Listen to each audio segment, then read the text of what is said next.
coming tonight? He's not coming tonight. Okay, then I'll start the streaming now. Awesome. We're all All set right. whenever you're ready. Okay. Good evening. This is a regular meeting of the Zoning Commission. It is February 11th, 2021. I'm Mary Capiello. With me tonight, we're all via Zoom, by the way. Our commissioners, Chris D'Elia, Tony Fernandez, Leslie Ruggiero, and alternates Frank Kwok and Kurt Timmerman. Eric is absent tonight, so Kurt Timmerman will be voting with us. Let's see, first thing, review of the minutes from our January 28th meeting. Did anyone have any comments or corrections? Nope, and I make a motion to approve the minutes of January 28th, 2021. Second. All right, all in favor? Aye. Aye. Any opposed? Abstain? All right, the minutes are approved. And the zoning enforcement officer's report. Fran? Hi, yes, it's been a quiet month. I think the snow is keeping all the complaints down, which is really good. But just a couple things on the report. From the last meeting, 71 Stony Hill Road, there was a complaint of the commercial vehicles in the front yard. There was 2 irrigation trucks. They've both been removed from the property. Did an inspection out there. They're both gone. So I'm going to remove that from the report. And then at the last meeting, 891 Federal Road, the commission made a motion to go to issue a citation to the property owner, Alvarez. I did do a citation. I had that delivered by State Marshal. That was received on the 1st of February. And he had till the 9th to respond to the citation. And as to this date, there's been no response from the property owner. Again, I did do some research. He is arrear in the taxes. It's going to be going to a tax attorney from the tax office, and I'm not sure what's going on, but also the blight panel has sent a notice of violation too, which has a little more teeth than the zoning citation. So I'll keep the commission up to date on what's going on, but as of this date, there's been no response from the property owner. So, and that's it. Okay, so he's like just 2 days late. Well, Yeah, so. hopefully he'll get on that, or Yes. someone else will. All right, that's all. Thanks so much. That's it. Thank you. We all saw the minutes from other boards and commissions, and there were some proposed regulation changes from Newtown. I don't know if anybody comments about that, but we all read those. There are no continued public hearings. There are no new public hearings. There is no old business. So we're right on to new business with Z-21-8, 83 Federal Road, a site plan modification for a food truck at the Exxon Mobil station. Real fast, we did just get the comment sheet from the town. So I will just read those for us. And, all right, so it's the fire marshal responded, M. Connors, the fire marshal, approved. Food truck will require fire marshal inspection once set up and prior to opening. Contact the fire marshal's office directly at 203-775-7306 to schedule. Police Chief Jay Purcell said, based on a review of the plan submitted for the proposed food truck location and the apparent lack of a significant number of marked parking spots, any ad hoc parking by potential customers, especially at busy times, breakfast or lunch, could cause a backup onto the town road, Graysbridge Road, and the state roadway, Federal Road, Route 202. Both possibilities are of concern. Provision of adequate marked parking spots should be addressed to accommodate customers while parked, buying and or eating food. And then WPCA K. Patton said, no discharge from food truck to sewer. And looks like we have Alexandra Jagiello for the food truck today. Hello. Hi, so we got your site plan. Do you want to tell us a little more about how it worked out? So basically the plan is to propose the food truck in the southeast corner of the property where it's located currently on the site map. I do understand that there weren't like formal parking spaces like made to the site map in association to the food truck, and I guess I was a little unclear if that was necessary. So I do understand like the comment. But yeah, so we want to have a food truck that has wheels that can be movable. We would like to probably have hours for lunch and dinner and then like close then. Yeah, so that's it. Okay, did you see, even though maybe they're not on there right now, did you anticipate parking spots also in that same area? Is there room for parking definitely. spots? I think so, yeah. I mean, there's ample space in that area to have like at least 6 parking spots, like formal parking spaces. And then like around the like perimeter of the property, like there are other spots as well. And then facing like the edge of the garage on the other side, like there's space. And that's where we originally were going to do the food. Well, that wasn't where we were originally going to do it, but a proposed idea for the alternative space, which could be better designated for actually just like parking spots perhaps. But yeah. Any other questions? Okay, because I know what, if they're talking about parking spots and a busy, cars come in and out of a gas station and everything, so they probably want to cut down on too much, foot traffic, going back and forth to parking spots. But did anyone else have any questions about the plan? Yes, Kurt Timmerman. Now, the site plan application mentions 18 parking spaces. Mhm. And as the police chief mentioned, I only see 6, and I think that are on the plan. Mhm. And I would feel a lot more comfortable knowing that the parking spots that are dedicated to the food truck, as opposed to the gas station, Mhm. are outlined on the plan here, Mhm. so we can see exactly where it's parking, and that they're parkable parking spots. Because I noted that when you had some parking spots noted on your last plan, or on your informal discussion, some of those were clearly impossible. You can't park cars so close to each other, at right angles and expect to be able to back out and, get out. So, and this was the safety issue part. So I guess we'd like to see, or I would like to see that outlined on this the site plan. Okay. So because we're going to approve something, we want to see exactly where these things are going to be, and even have striped parking so we know where these cars are going to be, and so the people who come know where they're going to park. Sure. So I guess that's important. And I know you had shown on during the informal some parking spots along the grass median in the front there. And that I'm not even sure you can park there. I would have to see, because the lot line is right there. I think that grass median is actually on the town right away, or the state right away. But ignoring that for now, like there's a Volvo there with advertising on it. So that would have to disappear if you're going to have a parking spot there. It can't be used up by some advertising thing. So I guess those are the things I'd like to see myself, just to feel better about it. Okay. You're not counting any spots underneath the gas canopy, right? 'Cause that's where people get gas. No. Okay. So, yeah, I'd like to see a more detailed site plan. That's from my Yeah, perspective. because when there's a site plan, it gets filed at town hall for like all of eternity. People will go back to look at this and be like, oh, here's where the parking is. And if, the police have questions and we have safety questions and anybody pulls this back up, they wouldn't be able to see where the parking really was. Yeah, that makes sense. I appreciate that. Thank you. So I have a question. You folks work on cars there, you're pumping gas there, and now you want to put a food truck there. Mhm. I definitely want to see more from the plan, because I just see, Federal Road as it is a nightmare. And right on that corner, I just see real problems, real safety problems with cars trying to make the turn out of there. They come out of there, they got to make that right. Plus, you're going to have customers going in to get oil changes or whatever, going in to get gas, and now you're going to have a food truck on top of it. I don't see how that works. But if you're going to revise the site plan, that I understand it better, maybe that'll change my mind. But I really don't see how you're going to do that there.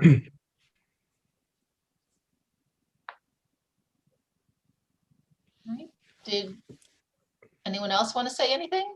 So. Yes, what I think we should Ms. do is- Jagiello, This is Frank Woke. I would take Police Chief Jay Purcell's comments to heart, Okay. especially about the backup onto Grays Bridge Road. I see that as a real potential happening. So if you can get 18, go for it. So I think we should continue this to next meeting and allow you to get a revised site plan that shows the parking.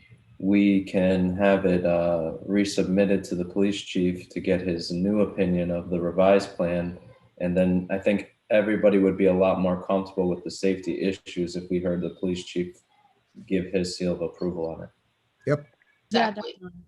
Yeah, we meet again just in 2 weeks. It's the 25th. So if that would give you time to, redo the plan a little bit, resubmit it to town, they could get people to look at it again and you could check it out then. Sure. Do I need to What- submit a completely new application?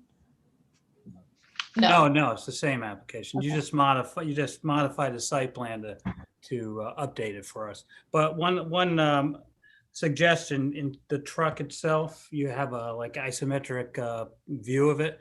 I would put a top-down view with, to scale, so we can see exactly how big the truck is relative to everything around it. Because from here, it looks like the truck's taking up, 2 of your spots. And I don't think that's how you want to present it. You probably want to put it in that corner and it wouldn't take up a spot.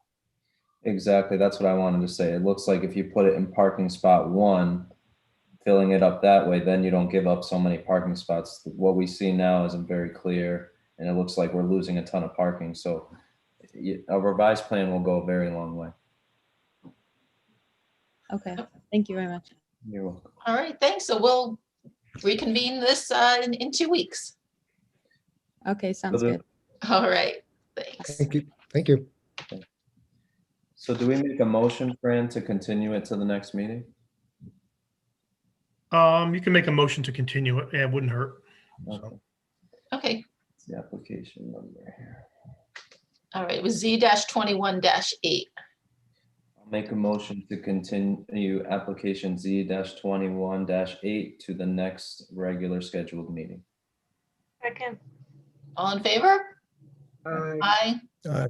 Opposed, abstain, and we will revisit this in 2 weeks. Okay, next up is Z-21-10 for 823 Federal Road, site plan modification for Shell Station to basically upgrade signs, canopy, and lighting. And- Hi, good evening. This is John Leclerc with Station Globe New England. Hi, would you like to walk us through your plan? Yeah, sorry, I just pulled over on the road because I had a truck breakdown and I went out to do a service. So Oh, boy. sorry for my screen here. So we're just looking to upgrade the gas station to the new Shell image. It's one of the few that have not been upgraded already. So we need to do the ID sign and the canopy up to their new code if we can. So, All right, and most of the signage is staying about the same size? we're keeping everything the same size. Actually, the logos on the canopy that are current with the Shell lettering is actually larger than what we're proposing. We're going to go down to a 4-foot square pectin sign, which is a little smaller, but we are going to be trying to put a light bar around the edge of the canopy. Okay. Fran, is this pretty much consistent with what everybody else has been doing? I know this is about our 3rd or 4th one in a year. Oh, these gas stations. It looks fairly consistent. On the roadside sign, I did notice that the current sign has the Shell logo, then it has the regular gas price, and then I think it's diesel. On this one, they're actually making it a little bit bigger. They're going regular diesel, then the Shell V-Power, then with the Food Mart underneath.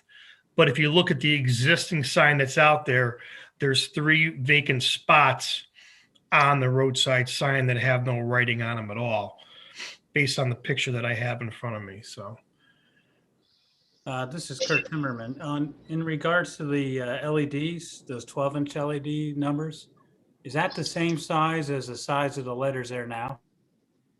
That is not the same size as what's there currently, but we're using the same cabinet that's inside that sign to try to use the same square space and to fill it appropriately so it didn't look, and Shell doesn't allow you to add the blank spaces anymore. So we don't want to change anything. We just want to do the same cabinet, just throw a new face on there and call it a day. That's why we add the V Power and the Food Mart, and we're going with a little larger digit just to clear it all up.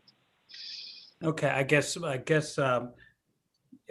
did the golf across the street, and they kept the same size digits, but those digits in bright emissive LEDs versus the digits in just painted numbers or whatever they were are a lot more garish than, say, the mobile station. They have LEDs, but they're slightly smaller, and to me, it's more pleasing to look at than the golf sign.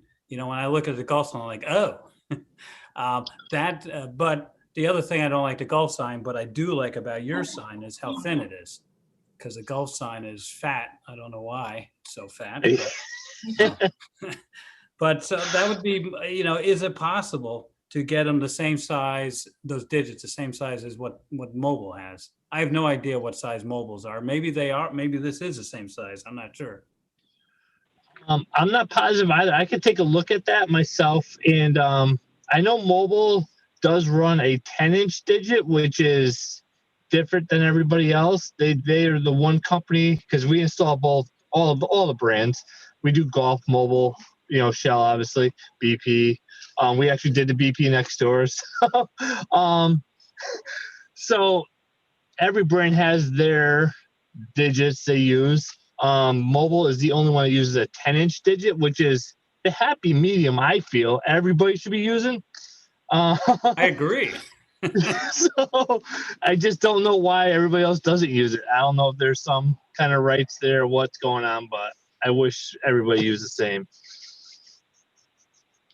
So since you did the golf across the street, are those 12-inch digits? We didn't do the golf. We did the BP across the street. The BP is 8-inch digits. There is no BP anymore. It's gone. Oh, well, when it was there, way back Oh, all when. right. I'm sorry. Okay. Yeah, I've been with this company 20 years. So Yeah. sometime in my time there, yes. We just turned it to, they just turned it to a golf, and we just basically Oh, okay. proved the same thing. It's just that buyer's remorse. The numbers look too big to me. That's all. Yeah, I understand. Anyone else have anything they wanted to add? Nope.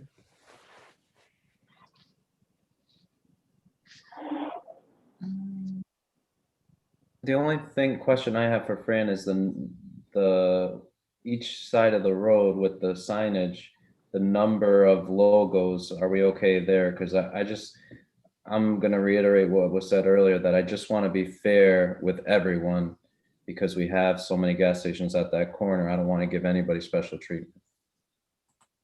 I believe, was it the golf that Yeah. just converted the golf? They have the two logos. That's what we agreed with golf, two of them. And that's what I'm seeing here too on the canopy Good, is okay. two of them. So to stay consistent. Yep, good.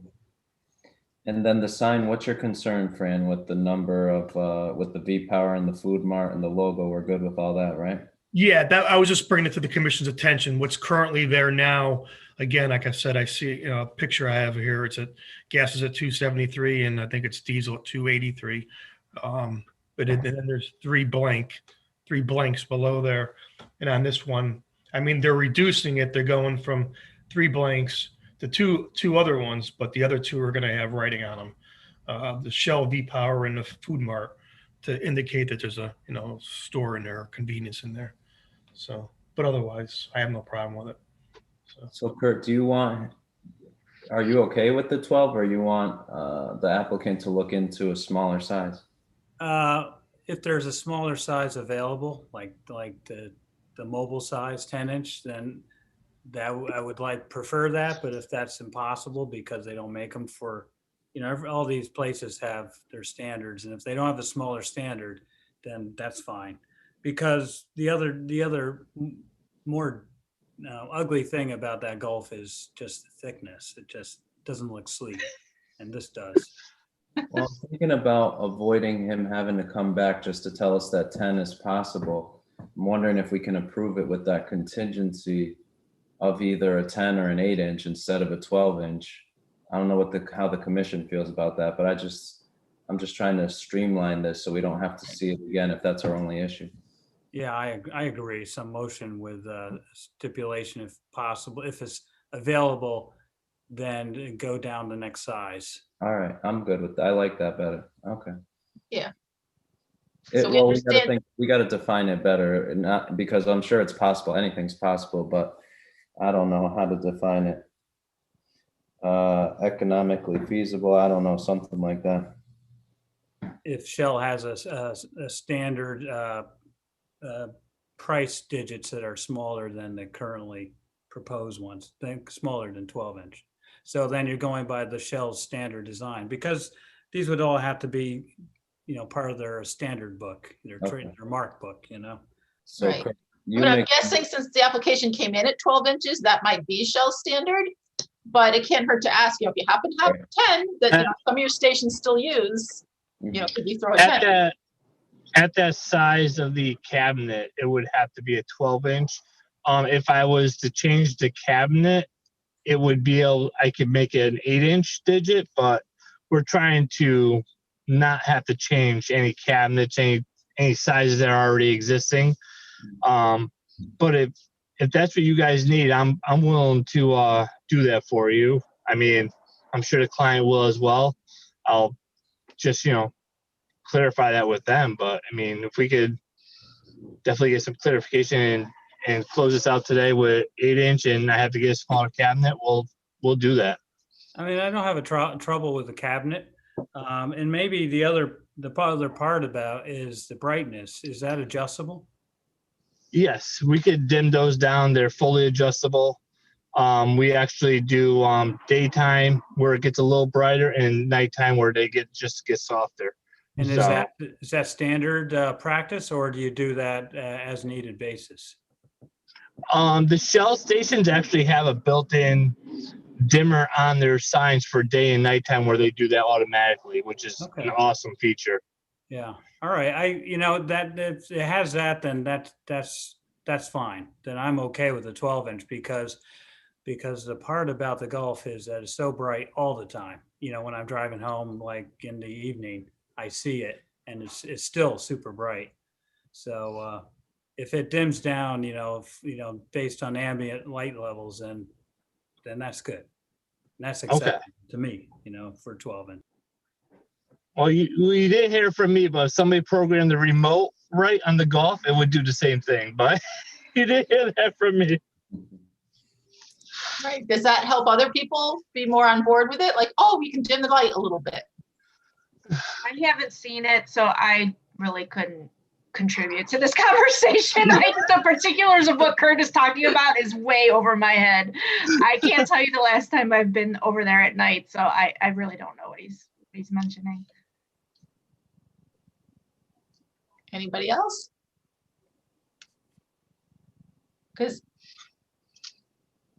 So where'd we land on keep the 12 inches as long yeah, as keep it got the that 12 big inches picture? as long as they set it for auto dim at night. That works for me. Do we have a motion? Yeah, I'll make a motion to approve application Z-21-10 as submitted. Second.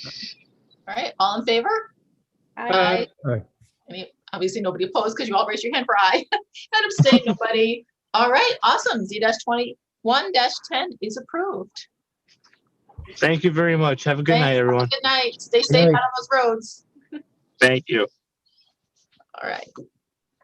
And next we have Z-21-11, 802 Federal Road /19 Station Road /7 Station Road, site plan modification to add parking. And then Yes. this one. So, Should I go ahead? also we have Alan Rothman tonight. Yes, okay. I am Alan Rothman. I am from all three of those companies. So let's just call it Brookfield Village for simplicity. So you have a drawing. Does everybody have that drawing with the orange and the yellow? Yes. Okay. So the orange has already been approved. And with that orange, we met the zoning regs regarding parking. However, we feel there's not enough parking, especially near the front. And so we're asking the board to allow us to build the yellow parking spaces. So we would make it all pervious surfaces. So the water, but pervious pavement for the yellow. It wouldn't be, it would look like macadam or asphalt, but it's pervious. So it would flow down, we'd have a foot of gravel underneath it. And so it would just flow, the water would just flow through it. And the whole idea is just more parking where the businesses are. Any questions, comments? So on, this is Kurt Timmerman. On the left is grass right now.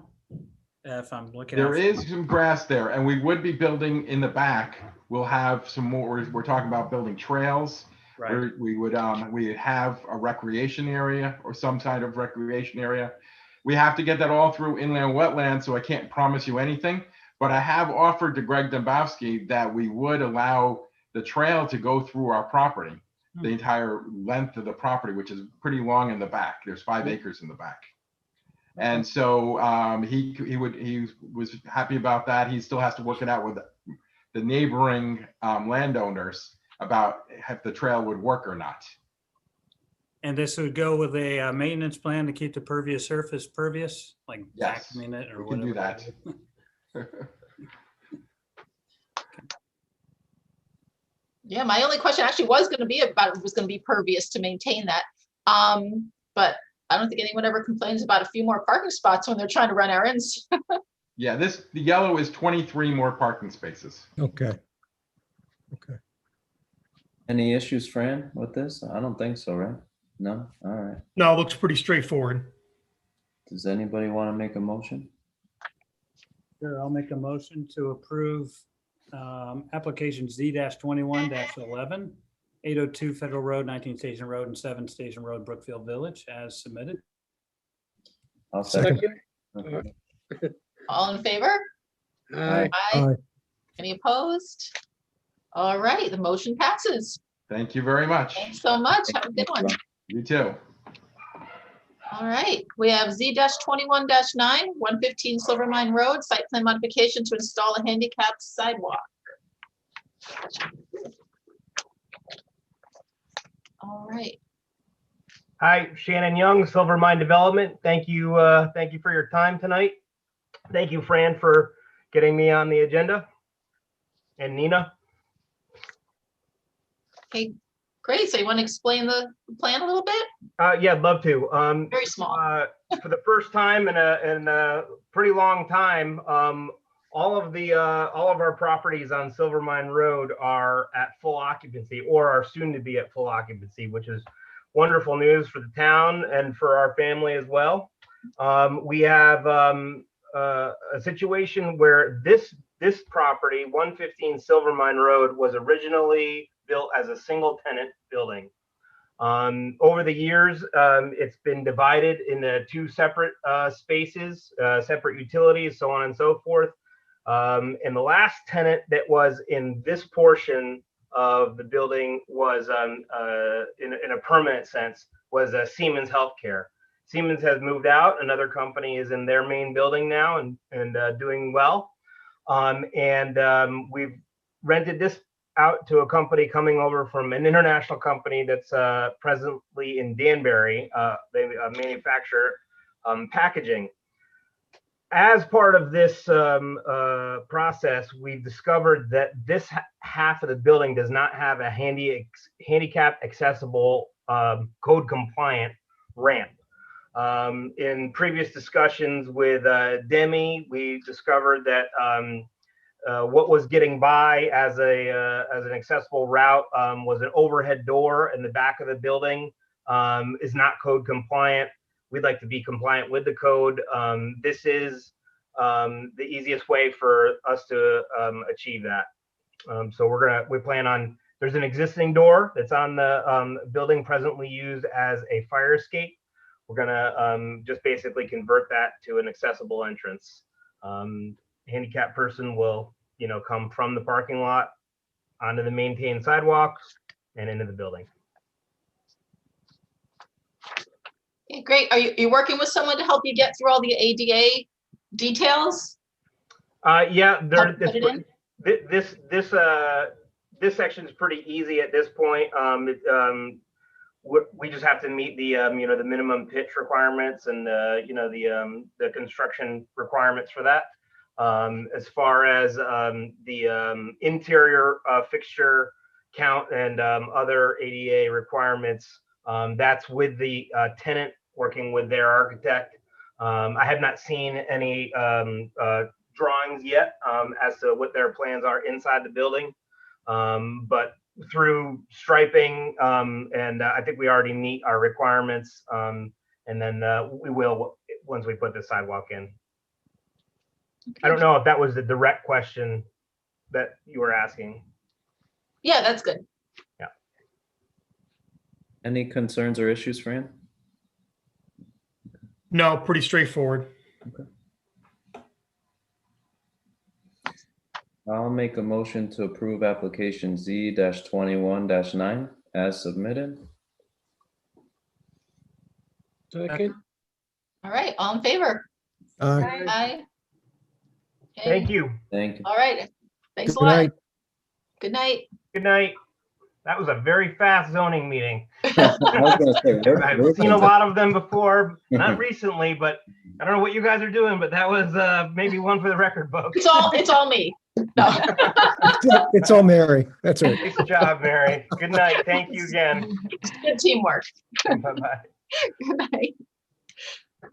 We have no table items. See, what really helped our agenda tonight was that we cleared the decks last time. So there wasn't as much news, carryover. Anyway, there were no table items. We did get information, I think today or yesterday, that there was an informal discussion to be added for 9 Gallows Road, an accessory apartment. Do we have someone here for that? There's a, Yes, hi. I was gonna say there's a Brady Bunch square that says Ken, so maybe. Yeah, it's Ken and Michael Heidinger, 9 How are you? Gallows Road.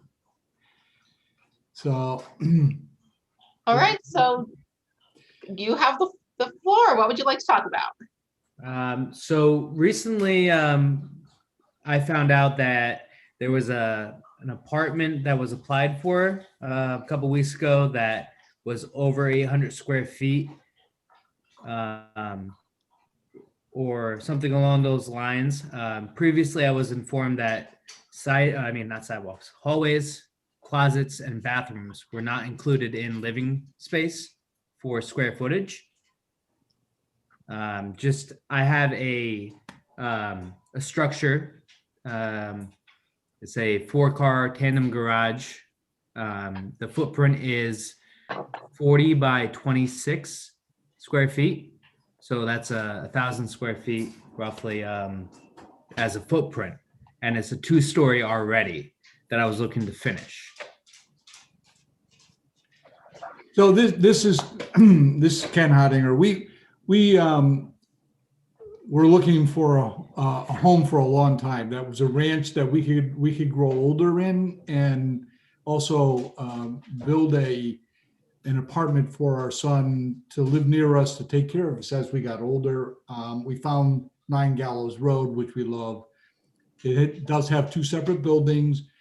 The one is the 4-car tandem garage, and we bought this under the assumption that we could finish that into a 1-bedroom apartment or in-law apartment or whatever for Michael to live in. And so we have a plan that's 1,200 square feet. As it is right now, I don't know whether that includes hallways and That bathrooms does. or closets. That does. Yeah, it is 792 if you exclude hallways, closets, and bathrooms. Right. So it's under the square footage for what I was originally under the assumption, the 800. Right. So the real question really is we're hearing that the regulations may have changed since we made the decision to buy the property in August. And we're wondering but we're close to being ready to submit the plan for approval. And just kind of looking for, as you said, an informal discussion about what's going on with these regulations and what are our options.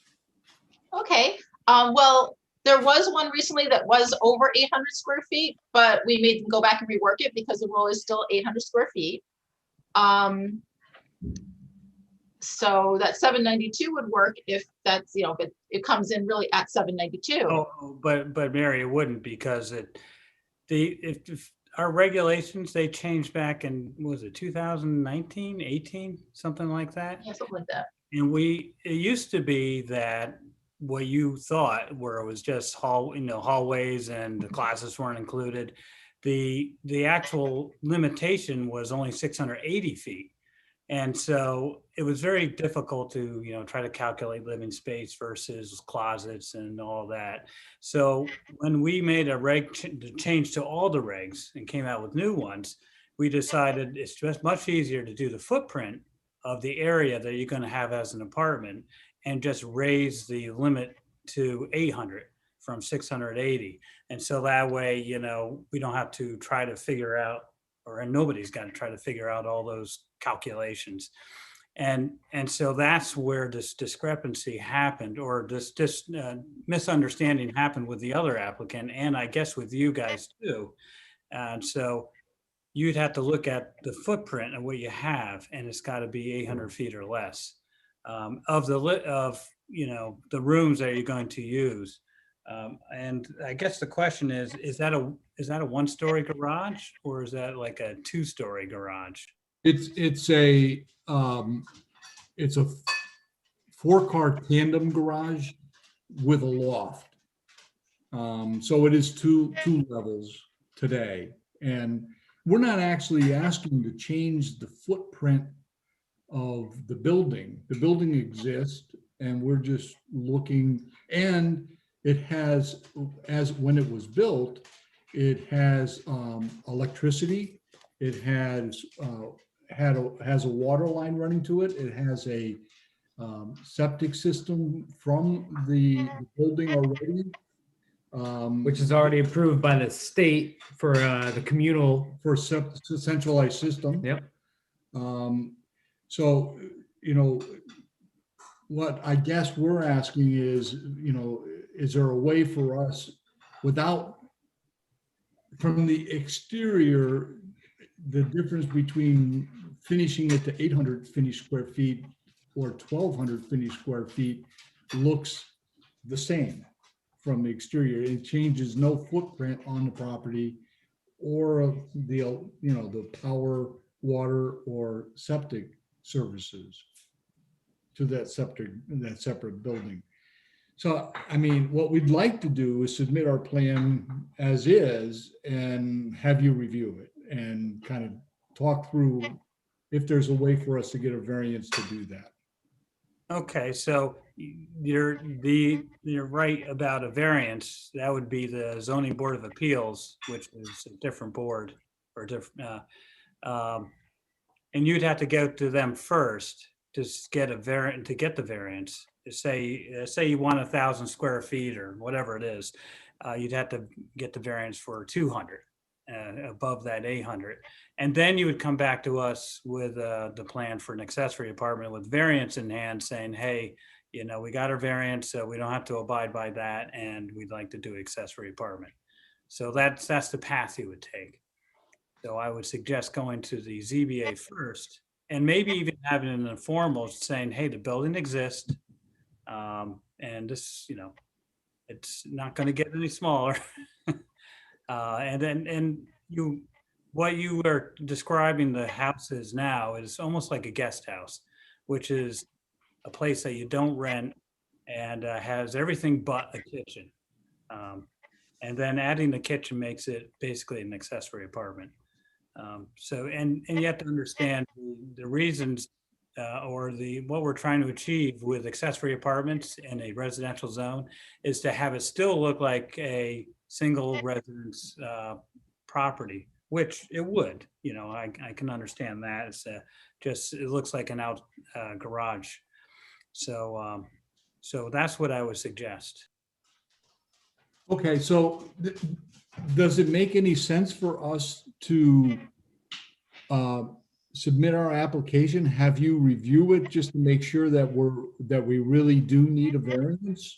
It doesn't meet the regulations, so you'd have to meet a variance.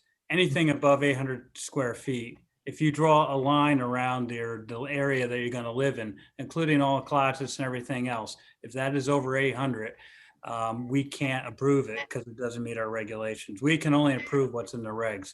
The zoning board of appeals, their job is to make exceptions.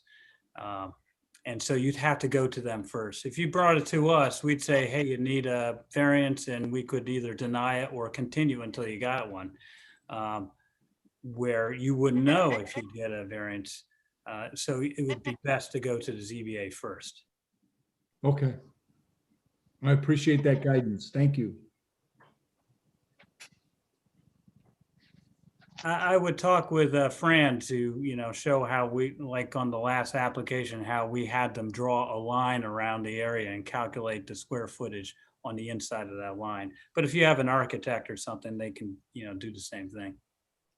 Yeah, we've been working with Glenn Martone, who I'm sure you're familiar with.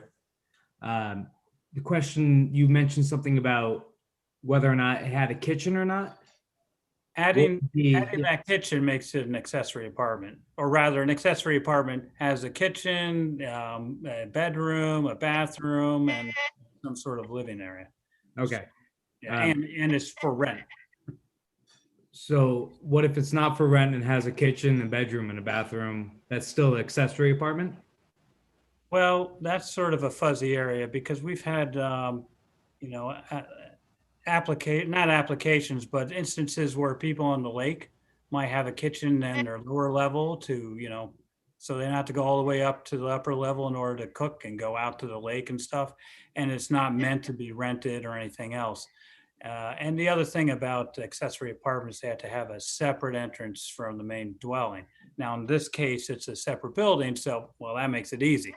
It becomes a little more difficult when you're doing it elsewhere. So, you know what, that's particular thing I would have to ask. If usually when people do something like this and put a kitchen in, and then try to legally say they get caught when they try to rent it. And then Fran sees that and says, hey, you don't have an approved accessory apartment. So I think maybe I'd have to ask the town attorney about that one, because I'm curious about that. If you don't intend to rent it, then it's not really an apartment. It's just someplace else you're living, So, And that is the intent, is that that he, my son would live here and we would stay in the ranch, which had no stairs, and when we could grow old here and he could take care of us. Right. Kind of the plan. yeah, and you brought that up is because when you have a true accessory apartment, you have to get an affidavit stating that either someone is over 55, that's what they classify as elderly in Brookfield, or I they're, object. we're all, I qualify. except for Tony and a few others here, and that, or they're related or they're disabled. And so that's another part of the accessory apartment thing. Is that a good thing or a bad thing for us? I think well, you're over 55, one of you, right? Yeah, no, way over, yes. That's good. It's another step you have to be aware of. That's all, for an accessory apartment. But you know what? Let me ask the town attorney about that particular situation that you just, say you put a kitchen in, you're not going to rent it. It's just an extra kitchen. And to see if it would ever be classified as an accessory apartment without ever renting it. So, Okay, that'd be great. and then I'll get back. I'll feed that back to Fran. He'll probably get the answer at the same time. Okay, Great. Um, I think for now, that's it sounds like what we need to do is go to ZBA first, and then we'll chat with you guys again soon, right? Well, I think are we gonna wait to, Kurt, are we gonna wait to hear from you with your feedback from the town attorney first, or should we? Yeah, why don't you do that first? Because the ZBA it costs money to, apply and all that. Okay, And hopefully, I could hear back within a week to see what he's got to say about it. okay. So just for clarity purposes, if he says it does qualify as an accessory apartment, that's something you can rent? Yes. Okay, so what we would be saying is, because we don't intend to rent it, it would not be an accessory or apartment. How does that affect the ability to do 10 or 1,000 or 1,200 square feet versus 800? That's the clarification I want to get. I actually think I'm predicting, looking at our regs, I can't recall right now what strategy it's defined as, but if it's not explicitly permitted in our regulations, then it's prohibited. And when I'm looking at the definition, building accessory, I'm trying to get a sense so we can anticipate what we'll hear. You're on mute, Tony. Wow, I said a lot on mute. No, you Just at the end, you got muted. Okay. Just the So last thing. I just want to see where it says in our regs that rent is necessary to make it an accessory apartment. I'm looking for that, because if I don't see anything that specifically says rent, then it will be considered an accessory apartment, and you're still going to need to go to ZBA. I don't think it's a bad idea for you to do that, Kurt, and see what we're told. But I just think, let me just type in rent in our regs. I'm searching them. Yeah, it comes up a Well, the lot. whole accessory apartment stuff's around page 73, 74, 75, the regs. Yeah, I was just looking there and I didn't see. Yeah. So it is a very interesting question, and obviously the easiest thing for us to do is to ask the town attorney. But I just wanted to see what we could find out by skimming it, and okay. Yeah, and I guess, because I know one of the intents is to require lower cost housing, which implies rent, but that doesn't. It doesn't say. So then that makes me feel even more confident that the answer will be, doesn't have to be rented, it has to be used for housing.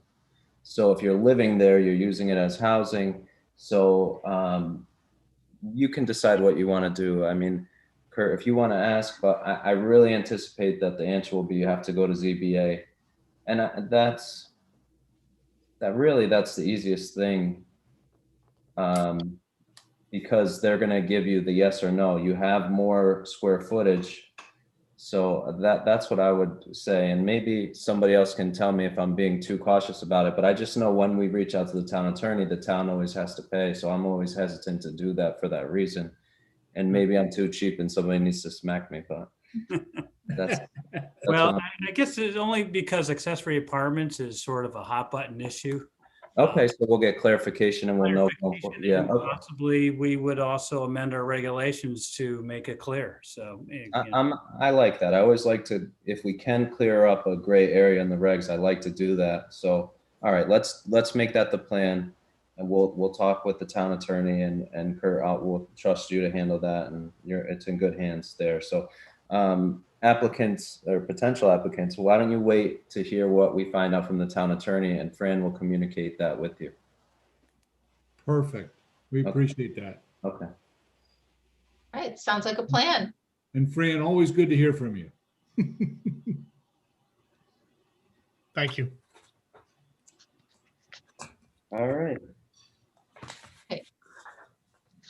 But I know what you mean about accessories apartments being kind of the hot button issue these days, because that's one of the things, the Newtown regs that we've received for tonight's meeting, they're talking about making changes to their regs. Front page of the News Times today, Bethel's making changes to their regs for accessory apartments, so. So let's. So what did Newtown do? They kind of took, they removed the requirement for a independent building to be there for 7 years before you can use an accessory apartment, which is the opposite of what we did. We added that. They're taking it Yeah. out. And in the paper, they talked about making it easier for people, to be able to live there. But I don't know what the genesis was, whether it's COVID or something else. And I'd be careful about something that possibly is temporary situation and creating a permanent regulation. That could change the nature of single residence neighborhoods and everything. So, Yeah, because Newtown did a bunch of things. They want to, it's a proposed reg change. They want to eliminate the 7-year requirement, eliminate the lot size requirement for detached accessory apartments, increase the detached accessory apartment maximum square footage, and convert detached accessory apartments from special exception use to accessory use. So they got a bunch of things they want to do there. But anyway, so just like, yeah, it's in the news. A bunch of towns are dealing with it. Yeah, if we were in Newtown, we'd be okay because this tandem garage was built in 91. that's right. That's 7 years or more. You would be paying more taxes though, so keep that in mind. That's true. Happy to do it. Okay. Well, we appreciate you coming in and asking the questions instead of just doing whatever you please. And those are always, we never are bothered by these informal. So thank you very much for asking the questions. Well, thank you for setting time aside for us tonight. We appreciate it. No problem. All right. Have a good night. You too. Thank you. All right. Did we have any comments? Anything, Fran? I'm good. Quiet. All right. I'll make a motion to adjourn. Anybody want to second that? Second. All right. All in favor? Good night, All right. everyone. We're Good night. done. Correct, Thanks. there you go. Have a great Bye. night. Good night.